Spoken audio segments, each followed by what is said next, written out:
द्रौपदी ने कृष्ण को याद किया, तब कृष्ण आए थे उनकी लाज बचाने। द्रौपदी ने जब उनसे पूछा कि आप पहले क्यों नहीं आए, आप अगर पहले आ जाते तो जो भी मेरे साथ हुआ अपमान मेरा वो नहीं होता। ने जब भगवान से कुरुक्षेत्र के युद्ध में ये पूछा गीता का ज्ञान देते समय कि जब मनुष्य अपनी तकलीफों से जूझ रहा होता है, उसे कोई मार्ग नजर नहीं आ रहा होता, तो आप क्यों उसकी मदद करने आते नहीं हैं तुरंत? आप क्यों बैठकर तमाशा देखते हैं कि ये तो इतनी परेशानियों से घिरा है, ये तो आप मजा लेते हैं इन सब चीजों का। Hello everyone, Naina Singh motivation में आप सबका एक बार फिर से स्वागत है। आज के इस वीडियो में हम बात करेंगे सत्संग की। सत्संग हमारे जीवन में कैसे प्रभाव डालता है, सत्संग की क्या महिमा है, सत्संग हमें क्यों सुनना चाहिए, वो हमारे विचारों पर, हमारी ओवरऑल पर्सनालिटी पर कैसे प्रभाव डालता है, इन सब के बारे में आज हम इस वीडियो में बात करेंगे। तो आइए बिना देर किए हुए वीडियो को स्टार्ट करते हैं।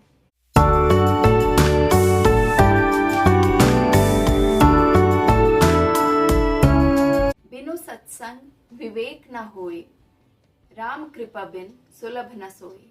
इसका मतलब है कि बिना सत्संग के आप अपना विवेक जागृत नहीं कर सकते, अपने विकारों को खत्म नहीं कर सकते, अपनी बुद्धि को स्थिर नहीं कर सकते, सही दिशा नहीं दिखा सकते, और राम कृपा के बिना आप राम का नाम भी नहीं ले सकते।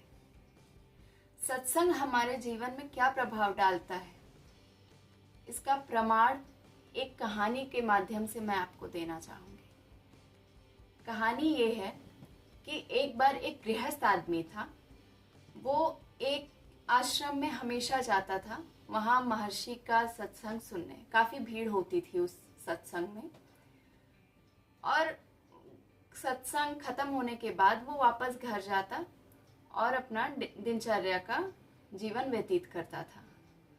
तो एक दिन उसने गुरुजी से जाकर कहा कि मैं डेली आपका सत्संग करता हूँ, लेकिन मैं घर जाता हूँ और अपनी बीवी के साथ, अपने बच्चों के साथ, अपने व्यवहार में सत्संग के अनुसार मैं परिवर्तन नहीं ला पाता।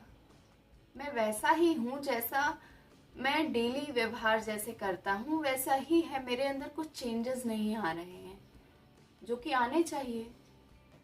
तो गुरुजी ने कहा कि ठीक है, कोई बात नहीं। गुरुजी ने बोला कि एक बांस की टोकरी उस आदमी को दी और उसको बोला कि इस टोकरी में जाओ और जल भर कर ले आओ। आदमी गया नदी में और टोकरी पानी में डुबाकर जल भरने की कोशिश करने लगा, पर जल उसमें नहीं आया। तो गुरुजी ने बोला कि बार बार कोशिश करते रहो जब तक इसमें जल भर ना जाए। तो ऐसे काफी दिन बीत गए। जब टोकरी में जल इकट्ठा नहीं हो पाया तो गुरुजी ने उसको पास बुलाकर पूछा कि इतने दिन हो गए हैं, टोकरी में अभी तक जल नहीं भरा। तो उसने आदमी ने कहा कि हाँ गुरुजी, जल तो मैं नहीं भर पाया। तो गुरुजी ने पूछा तब भी क्या टोकरी में कुछ बदलाव आया है क्या? तो आदमी ने बोला कि जी गुरुजी, एक बदलाव जरूर मैंने नोटिस किया है कि टोकरी के जो छिद्र थे वो छोटे हो गए हैं, और टोकरी में जो पहले गंदगी जमा हो जाती थी, पानी भरने के साथ साथ मिट्टी जमा हो जाती थी, वो अब जमा नहीं होती है। अब उसमें क्लियर पानी पास होता है। तो गुरुजी ने कहा कि ठीक ऐसा ही हमारे साथ भी होता है।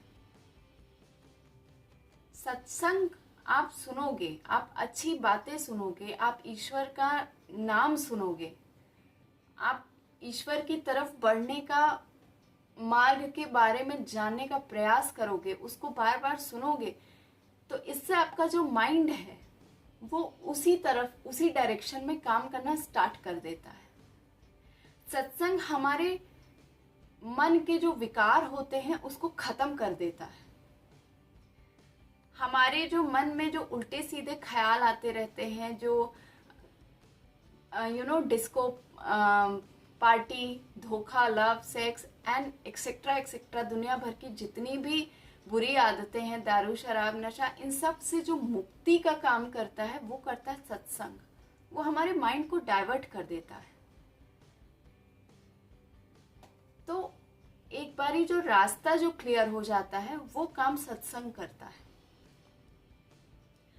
तो सत्संग का हमारे जीवन में यही प्रभाव है कि वो हमारे जो विकार हैं उसको खत्म करे, हमारे विचारों में शुद्धता लेकर आए, और साथ ही हमारे जो ईश्वर की तरफ जो मार्ग जाता है उस मार्ग पर चलने के लिए हमारे संकल्प को दृढ़ बनाता है, हमारे विश्वास को दृढ़ बनाता है। हमें ये विश्वास दिलाता है कि जब हम ईश्वर की तरफ जाते हैं तो ईश्वर भी हमारा हाथ पकड़कर हमें अपनी तरफ बुलाता है। ठीक है, तो सत्संग का ये प्रभाव है। इसलिए मैं कहती हूँ कि आप सबको सत्संग का संग करना चाहिए। आप अगर आज के टाइम में कलयुग में कोई ऐसा सच्चा गुरु नहीं है जो आपको ज्ञान की बातें दे सके, पर हाँ ऐसे कई मार्ग हैं जिसके थ्रू आप जो सच्चे गुरु हैं जिनकी बातें आपके दिल और दिमाग को छू सकती हैं, ऐसे कई मार्ग हैं। आप घर बैठे ही सत्संग में होने का लुत्फ उठा सकते हैं आज के टाइम में टीवी और अपने मोबाइल फोन के थ्रू। कितने ही मोटिवेशनल स्पीकर हैं, कितने ही बड़े बड़े दिग्गज हैं जो अच्छे से अच्छी बातें और ईश्वर प्राप्ति की तरफ जाने वाले मार्ग के बारे में हमें बताते हैं। हमें राम कथा, कृष्ण कथा और कितने ही कथाएं सुनाकर हमें प्रेरित करते हैं। तो आप ऐसे लोगों का वीडियो देखकर अपने दिनचर्या में कुछ सुधार कर सकते हैं, अपने विचारों को कुविचारों से मुक्ति दिला सकते हैं। ठीक है, ऐसे कई मार्ग हैं। आपको चाहिए तो उस विकल्प को ढूंढना। और दूसरी बात मैं ये कहना चाहूंगी कि ईश्वर ऐसे ही रातों रात आप पर कृपा नहीं कर सकता कि आप आइए, आप सो रहे हैं, आप नास्तिक हैं, आप दारू पी कर आए, मारपीट करके आए, सो रहे हैं, एंड सुबह उठे अचानक से आप पानी पीने लग गए, यू नो, कि आप एकदम से डाइवर्ट हो गए, ईश्वर की कृपा हो गई, आप राम नाम लेने लगे। नहीं, ऐसा नहीं होता। ऐसा इसलिए नहीं होता क्योंकि आप नहीं चाहते, तो ईश्वर कैसे चाहेगा। मैं इससे जुड़ी भी एक बात आपको बताना चाहूंगी कि जब द्रौपदी ने कृष्ण को याद किया तब कृष्ण आए थे उनकी लाज बचाने। द्रौपदी ने जब उनसे पूछा कि आप पहले क्यों नहीं आए, आप अगर पहले आ जाते तो जो भी मेरे साथ हुआ अपमान मेरा वो नहीं होता। तो कृष्ण ने बड़ा ही सुंदर जवाब दिया कि मुझे याद करने से पहले तो तुमने बहन पूरी सभा को याद किया, अपने पतियों को याद किया, सभासदों को याद किया, महाराजा राजा महाराजाओं को याद किया, सबको। तो अगर तुमने मुझे पहले याद कर लिया होता तो मैं तत्क्षण वहां होता, क्योंकि जब तुमने मुझे याद किया मैं तत्क्षण वहां था। देरी मुझे आने में नहीं हुई, देरी तुम्हें मुझे याद करने में हुई है। ईश्वर कहीं भी बिन बुलाए नहीं जाते। अर्जुन ने जब भगवान से कुरुक्षेत्र के युद्ध में ये पूछा गीता का ज्ञान देते समय कि जब मनुष्य अपनी तकलीफों से जूझ रहा होता है, उसे कोई मार्ग नजर नहीं आ रहा होता, तो आप क्यों उसकी मदद करने आते नहीं हैं तुरंत? आप क्यों बैठकर तमाशा देखते हैं कि ये तो इतनी परेशानियों से घिरा है, ये तो आप मजा लेते हैं इन सब चीजों का। तो कृष्ण भगवान ने कहा कि मैं मजा नहीं लेता, मैं तो इंतजार करता हूं कि वो पागल मनुष्य मुझे कब याद करेगा कि मैं उसकी सेवा में आऊं। कोई भी मनुष्य अपनी परिस्थिति से जूझ रहा है, अपनी तकलीफ से जूझ रहा है, तो उसे लगता है उसमें इतना सामर्थ्य है, उसमें इतना बल है कि वो सब कुछ अच्छा कर लेगा, सारी परिस्थितियां बदल देगा। उसे ये गुमान होता है, घमंड होता है, अपने बाहुबल पर होता है, अपनी इच्छा शक्ति पर होता है। लेकिन उसे एक बार इतना विश्वास नहीं होता कि मैं ईश्वर को याद कर लूं, क्या पता मुझे कुछ करना ही ना पड़े और सब कुछ आसानी से हो जाए। जब कोई मुझे याद करे तब तो मैं आऊं, बिना बुलाए तो मेहमान को भी लोग खाना नहीं पूछते, भगवान को क्या ही पूछेंगे। तो इसीलिए ईश्वर की कृपा भी तब ही होती है जब आपका अंतर्मन ये चाहेगा, और आपको अपने आत्मा को, अपने अंतर्मन को समझाने के लिए, उसको ये बताने के लिए कि मुझे ईश्वर को पाना है, इस बात को उसमें एकदम गांठ की तरह बैठाने के लिए उसे सत्संग के मार्ग पर ले जाना पड़ेगा, क्योंकि आपका माइंड आपको डाइवर्ट करना पड़ेगा।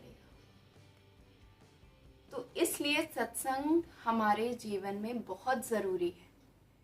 हो सके तो अपनी लाइफ स्टाइल को थोड़ा सा चेंज करके थोड़ा समय अच्छी बातों में, अच्छे लोगों के साथ बिताना शुरू करिए, जिनकी बातें सिर्फ मोहल्ले तक ही सीमित ना हो, जिनकी बातों में थोड़ा ज्ञान हो, ऐसे लोगों का संग करिए। ठीक है, जिनकी बातें विचाराधीन करने लायक हो, विचार करने लायक हो, ऐसे लोगों का संग करिए। अपने आप को, अपनी ज़िंदगी को थोड़ा अपग्रेड करिए। चलिए, आज की वीडियो ये आपको कैसी लगी प्लीज़ बताइएगा। अगर अच्छी लगी हो तो कमेंट करिएगा। मेरी बातें आपको अच्छी तरह से समझ में आई हो तो प्लीज़ लाइक एंड शेयर ज़रूर करिएगा वीडियो को, और चैनल को सब्सक्राइब करना मत भूलिएगा। मिलती हूँ आपसे नेक्स्ट वीडियो में।